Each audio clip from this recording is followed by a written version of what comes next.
Good morning students. आज हम महाभारत का चैप्टर नंबर 11 पढ़ने जा रहे हैं, जिसका शीर्षक है पांडवों की रक्षा। जैसा कि हम पाठ 10 में पढ़ चुके हैं कि कौरवों ने यानी कि दुर्योधन ने पांडवों को मारने के लिए लाक्षागृह का निर्माण करवाया। लाक्षागृह ऐसे पदार्थों से मिलकर बना था कि जो जल्दी आग पकड़ लेते थे। पांचों पांडव माता कुंती के साथ वारणावत के लिए चल पड़े। उनके हस्तिनापुर छोड़कर वारणावत जाने की खबर पाकर नगर के लोग उनके साथ चलने लगे। बहुत दूर जाने के बाद युधिष्ठिर का कहा मानकर नगर वासियों को लौट जाना पड़ा। दुर्योधन के षड्यंत्र और उससे बचने का उपाय विदुर ने युधिष्ठिर को इस तरह गूढ़ भाषा में सिखा दिया था जिससे दूसरे लोग समझ ना सकें। वारणावत के लोग पांडवों के आगमन की खबर पाकर बड़े खुश हुए। उन्होंने उनके वहां पहुंचने पर बड़े धूमधाम से उनका स्वागत किया। जब तक लाख का भवन बनकर तैयार हुआ, पांडव दूसरे घरों में रहते रहे जहां पुरोचन ने पहले से ही उनके रहने का इंतजाम कर रखा था। लाख का भवन बनकर तैयार हो गया तो पुरोचन उन्हें उसमें ले गया। भवन में प्रवेश करते ही युधिष्ठिर ने उसे बड़ी ध्यान से देखा। विदुर की बातें उन्हें याद थी। ध्यान से देखने पर युधिष्ठिर को पता चल गया कि यह घर जल्दी आग लगने वाली चीज़ों से बना है। युधिष्ठिर ने भीम को भी यह बात बता दी, पर साथ ही उसे सावधान करते हुए कहा, यद्यपि यह साफ मालूम हो गया है कि यह स्थान खतरनाक है, फिर भी हमें विचलित नहीं होना चाहिए। पुरोचन को इस बात का जरा सा भी पता ना लगे कि उसके षड्यंत्र का भेद हम पर खुल गया है। समय पाकर यहाँ से निकल भागना होगा, पर अभी हमें जल्दी से ऐसा कोई काम नहीं करना जिससे शत्रु के मन में जरा सा भी संदेह पैदा हो। युधिष्ठिर की इस सलाह को भीमसेन सहित सब भाइयों तथा कुंती ने मान लिया। वे इसी लाख के भवन में रहने लगे। इतने में विदुर का भेजा हुआ एक सुरंग बनाने वाला कारीगर वारणावत नगर में आ पहुंचा। उसने एक दिन पांडवों को अकेले में पाकर उन्हें अपना परिचय देते हुए कहा, आप लोगों की भलाई के लिए हस्तिनापुर से रवाना होते हुए विदुर ने युधिष्ठिर से सांकेतिक भाषा में जो कुछ कहा था वह बात मैं जानता हूँ। यही मेरे सच्चा मित्र होने का सबूत है। आप मुझ पर भरोसा रखें। मैं आप लोगों की रक्षा का प्रबंध करने आया हूँ। इसके बाद वह कारीगर महल में पहुँच गया और गुप्त रूप से कुछ ही दिनों में उसने महल से निकलने के लिए सुरंग बना दी। यह काम इतने गुप्त रूप से हुआ कि पुरोचन को इसका अंत तक भी पता ना चला। एक दिन पुरोचन सोच रहा था कि अब पांडवों का काम तमाम करने का समय आ गया है। जब पांडवों ने पुरोचन को देखा तो वो उसके मुख पर देखते ही समझ गए कि यह कुछ ऐसा करने वाला है। तो उन्होंने भी मौका पाकर भीम ने उस महल में जगह जगह पर आग लगा दी और खुद मौका पाते ही अपने भाइयों और माता सहित सुरंग के रास्ते महल से बाहर आ गए। लाख के घर को जलता हुआ छोड़कर पांचों भाई माता कुंती के साथ बच निकले और जंगल में पहुंच गए। जंगल में पहुंचने पर भीमसेन ने देखा रात भर जगे होने तथा चिंता और भय से पीड़ित होने के कारण चारों भाई बहुत थके हुए हैं। माता कुंती की दशा तो बड़ी ही दयनीय थी। बेचारी थक कर चूर हो गई थी। सो महाबली भीम ने माता को उठाकर अपने कंधे पर बैठा लिया और नकुल एवं सहदेव को कमर पर ले लिया।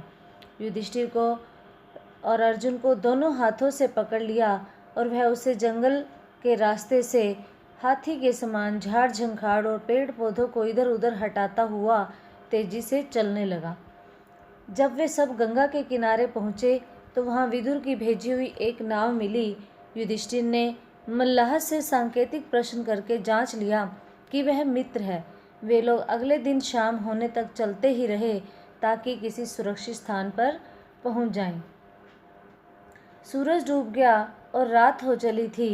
चारों तरफ अंधेरा छा गया। कुंती और पांडव एक तो थकावट से चूर हो रहे थे, ऊपर से प्यास और नींद भी उन्हें सताने लगी। चक्कर सा आने लगा। एक पग भी आगे बढ़ाना असंभव हो गया था। भीम के सिवाय और सब भाई वहीं जमीन पर बैठ गए। कुंती से तो बैठा भी नहीं गया। वह दीन भाव से बोली, मैं तो प्यास से मरी जा रही हूँ, अब मुझसे बिल्कुल चला नहीं जाता। धृतराष्ट्र के बेटे, चाहे तो भले ही मुझे यहाँ से उठा ले जाएं, मैं तो यहीं पड़ी रहूँगी। यह कहकर कुंती वहीं जमीन पर गिरकर बेहोश हो गई। माता और भाइयों का यह हाल देखकर गुस्से के मारे भीमसेन का हृदय दुखी हो उठा। वह उस भयानक जंगल में बेधड़क घुस गया और इधर उधर घूम घाम कर उसने एक जलाशय का पता लगा ही लिया। उसने पानी लाकर माता व भाइयों की प्यास बुझाई। पानी पीकर चारों भाई और माता कुंती ऐसे सोए कि उन्हें अपनी सुध बुध तक न रही। अकेला भीमसेन मन ही मन कुछ सोचता हुआ चिंतित भाव से बैठा रहा। पांचों भाई माता कुंती के लिए अनेक विघ्न बाधाओं का सामना करते और बड़ी मुसीबतें झेलते हुए उस जंगली रास्ते में आगे बढ़ते ही चले गए। वे कभी माता को उठाकर तेज चलते, कभी थके मांदे बैठ जाते, कभी एक दूसरे से होड़ लगाकर रास्ता पार करते। वे ब्राह्मण ब्रह्मचारियों का वेश धरकर एक चक्रा नगरी में जाकर एक ब्राह्मण के घर में रहने लगे। माता कुंती के साथ पांचों पांडव एक चक्रा नगरी में भिक्षा मांगकर अपना गुजर करके दिन व्यतीत कर रहे थे। भिक्षा के लिए जब पांचों भाई निकल जाते तो कुंती का जी बड़ा बेचैन हो जाता। वह बड़ी चिंता से उनका रास्ता देखती और उनके लौटने में जरा भी देर हो जाती तो कुंती के मन में तरह तरह की आशंकाएं उठने लगती थी। पांचों भाई भिक्षा में जितना भोजन लाते, कुंती उसे 2 हिस्सों में कर देती। एक हिस्सा भीमसेन को दे देती और बाकी आधे में से 5 हिस्से करके चारों बेटे और खुद खा लेती थी। तिस पर भी भीमसेन की भूख नहीं मिटती थी। हमेशा ही भूखा रहने के कारण वह दिन पर दिन दुबला होने लगा। भीमसेन का यह हाल देखकर कुंती और युधिष्ठिर बड़े चिंतित रहने लगे। थोड़े से भोजन से पेट ना भरता था, सो भीमसेन ने एक कुम्हार से दोस्ती कर ली। उसने मिट्टी आदि खोदने में मदद करके उसको खुश कर दिया। कुम्हार भीम से बड़ा खुश हुआ और एक बड़ी भारी हांडी बनाकर उसको दी। भीम उसी हांडी को लेकर भिक्षा के लिए निकलने लगा। उसका विशाल शरीर और उसकी यह विलक्षण हांडी देखकर बच्चे तो हंसते हंसते लोटपोट हो जाते। एक दिन चारों भाई भिक्षा के लिए गए। अकेला भीमसेन ही माता कुंती के साथ घर पर रहा। इतने में ब्राह्मण के घर के भीतर से बिलख बिलख कर रोने की आवाज़ आई। अंदर जाकर देखा कि ब्राह्मण और उसकी पत्नी आंखों में आंसू भरे सिसकियां लेते हुए एक दूसरे से बातें कर रहे हैं। ब्राह्मण बड़े दुखी हृदय से अपनी पत्नी से कह रहा था, कितनी ही बार मैंने तुम्हें समझाया कि इस अंधेर नगरी को छोड़कर कहीं और चलते हैं, पर तुम नहीं मानी। यही हट करती रही कि यह मेरे बाप दादा का गांव है, यहीं रहूँगी। बोलो अब क्या कहती हो? अपनी बेटी को भी बलि कैसे चढ़ा दूँ और पुत्र को कैसे काल कवलित होने दूँ? यदि मैं शरीर त्यागता हूँ तो फिर इन अनाथ बच्चों का भरण पोषण कौन करेगा? हाय, अब मैं क्या करूँ? और कुछ करने से तो अच्छा उपाय यह है कि सभी एक साथ मौत को गले लगा लें, यही अच्छा होगा। कहते कहते ब्राह्मण सिसक सिसक कर रो पड़ा। ब्राह्मण की पत्नी रोती रोती बोली, प्राणनाथ, मुझे मरने का कोई दुख नहीं है। मेरी मृत्यु के बाद आप चाहें तो दूसरी पत्नी ला सकते हैं। आप मुझे प्रसन्नतापूर्वक आज्ञा दें ताकि मैं राक्षस का भोजन बन सकूं। पत्नी की ये व्यर्थ भरी बातें सुनकर ब्राह्मण से ना रहा गया। वह बोला, प्रिय, मुझसे बड़ा दुरात्मा और पापी कौन होगा जो तुम्हें राक्षस की बलि चढ़ा दे और खुद जीवित रहे। माता पिता को इस तरह बातें करते हुए देख ब्राह्मण की बेटी से ना रहा गया। उसने करुण स्वर में कहा, पिताजी, अच्छा तो यह है कि राक्षस के पास आप मुझे भेज दें। सबको इस तरह रोते देखकर ब्राह्मण का नन्हा सा बालक पास में पड़ी हुई सूखी लकड़ी हाथ में लेकर घुमाता हुआ बोला, उस राक्षस को तो मैं ही इस लकड़ी से इस तरह से जोर से मार डालूंगा कि वह भाग जाएगा। कुंती खड़ी खड़ी यह सब देख रही थी। अपनी बात कहने का उसे ठीक मौका देखा और वह बोली, हे ब्राह्मण, कृपा करके आप मुझे बता सकते हैं कि आपके इस दुख का क्या कारण है। ब्राह्मण ने कहा, देवी सुनिए, इस नगर के समीप एक गुफा है जिसमें एक अत्याचारी राक्षस रहता है। पिछले 13 वर्षों से इस नगरी के लोगों पर वह बड़े जुल्म कर रहा है। इस देश का राजा जो वेत्र के नाम के महल में रहता है, इतना निकम्मा है कि प्रजा को राक्षस के अत्याचार से नहीं बचा पा रहा।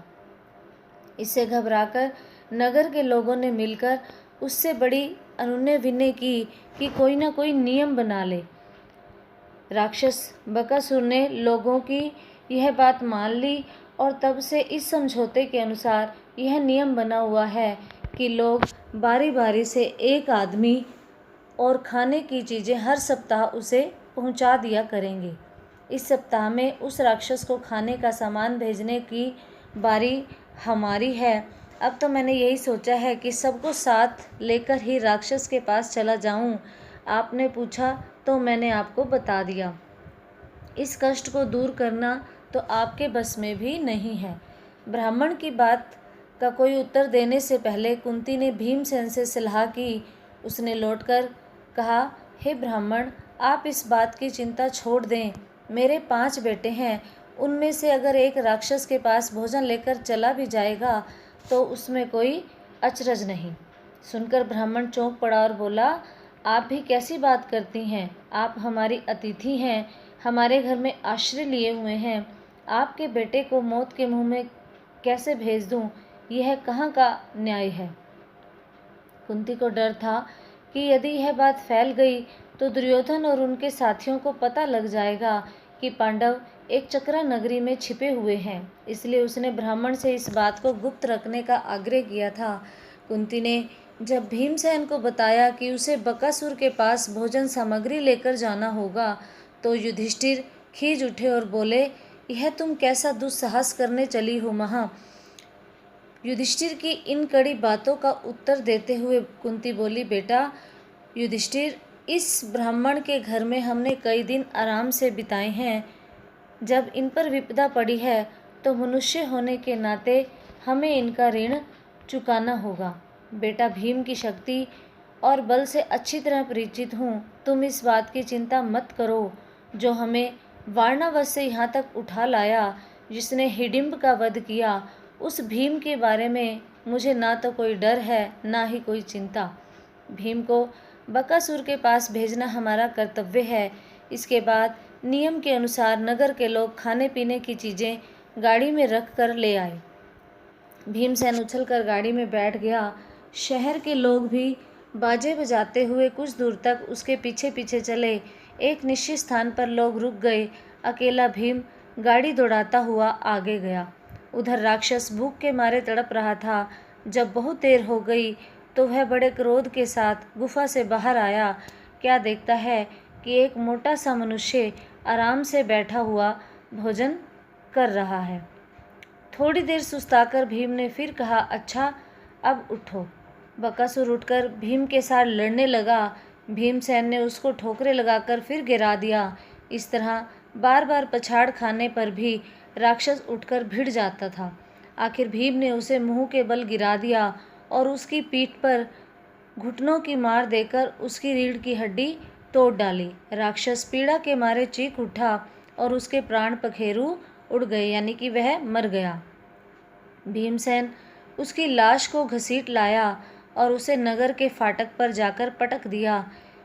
फिर उसने घर आकर माँ को सारा हाल बता दिया।